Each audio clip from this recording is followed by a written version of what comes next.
You're welcome to Simplified English Grammar. Today we'll be continuing with our topic pronoun, specifically number 9, indefinite pronoun. Indefinite pronoun. What are indefinite pronouns? These are pronouns that refer to no specific person or things, and their antecedents are often understood but not stated. Example of such includes oneself, any, most, anybody, each other, everyone, all, none, another, several, some, either, much, somebody, one another, one, everyone, plenty, more, many, a lot of them. All the indefinite pronouns mentioned above, except one and plenty, can function as adjectives as well as pronoun. For example, you can have few books, many people, etc. All and any can be used as either singular or plural. Please take note. All and any can be used as either singular or plural pronouns, and as such, they take either singular or plural verbs.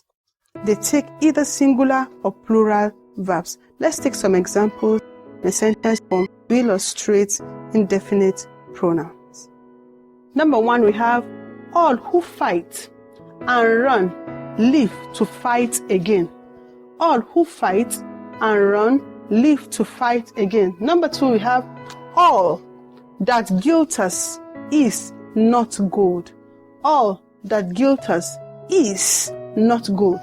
Finally, on this note, do or does any of you know the answer? Do or does any of you know the answer?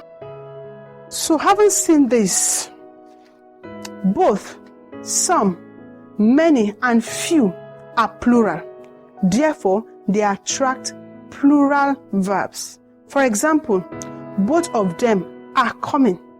Both of them are coming. Another example, some of the birds are sick. Some of the birds are sick. And finally, many are called, but few are qualified.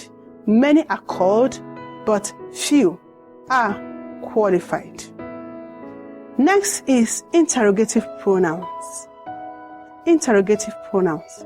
These pronouns are in the same form as the relative pronouns, but they are used to ask questions, and the sentence in which they are used always end with the question mark. They are who, whom, which, what, whose. Let's take some examples. Number 1, what is the name of this item? What? Interrogative pronoun. Which of them will go for the competition? Which? Number 3, whose axe head fell into the river? Whose? And finally here, whom do you prefer? Whom? All these are interrogative pronouns. I want to thank you for viewing our channel. We're so grateful you did. But don't forget to complete it by liking, subscribing, make your comment, and don't forget to click on the notification bell to get notified each time we drop our content. Usually it drops twice a week, Tuesdays and Friday. Once again, thank you. See you in our next video. Bye.